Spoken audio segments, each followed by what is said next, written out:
So what we're looking at here is a TV showing the 2D world of a character moving through a level from Sonic R, and it's surrounded by the 3D representation made by projecting that image back onto the world. However, the interesting thing is that that projection isn't done with the game's already perfect knowledge of where the character is. That projection is done by a system called Orb Slam, which uses the image from the camera to localize the character in a 3D world. So as I move along here, uh, you'll see occasionally like that it loses tracking. There are a number of reasons, but essentially what happens is Slam is trying to hold on to a few points that don't change as our character moves around the world, and if it just doesn't have enough points, then it can't localize where it is, and it gives up.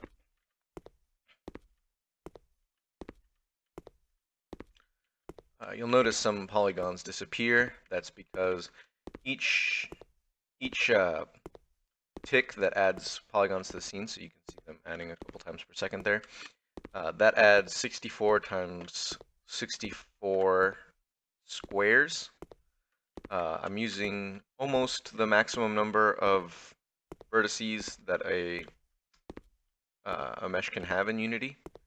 So we're adding a lot of polygons, and therefore we can't keep them all on screen at the same time. This should be, so I lost tracking there. Moving too close to something, which then blocks out the rest of the world, is a problematic way to lose tracking here. But anyway, the reconstruction is not perfect. There's a couple of reasons for that. Probably the main one is the hack I'm using to get the depth perception into the SLAM system.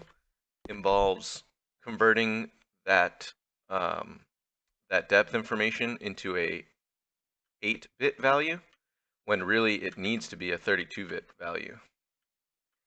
But working with the depth buffer is kind of a pain for me right now in Unity. So let's say that we're playing this game and we went up this hill, and then maybe we figure out there's no way to maintain tracking. That's fine. If we reset the tracking, then we can continue our game. This visualization is never really expected to be perfect, and since it's ephemeral anyway, right now I think the decay is set to 8 or 10 seconds. Resetting is not so big of a deal, so it may be we just do that automatically in the final version if we lose tracking for a certain amount of time.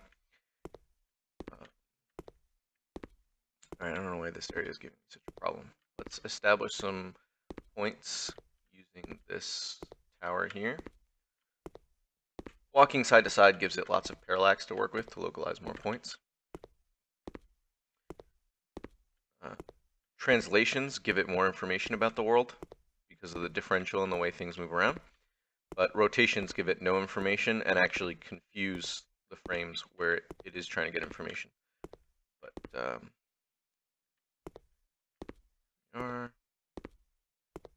so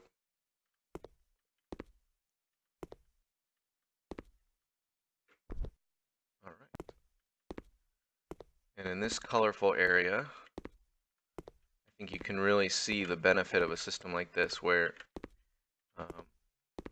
as the character is moving around, they are surrounded by, just playing the 2D game, they're surrounded by the colors in a 3D environment. I think this will look really cool once I get around to setting it up in VR. Thanks for watching.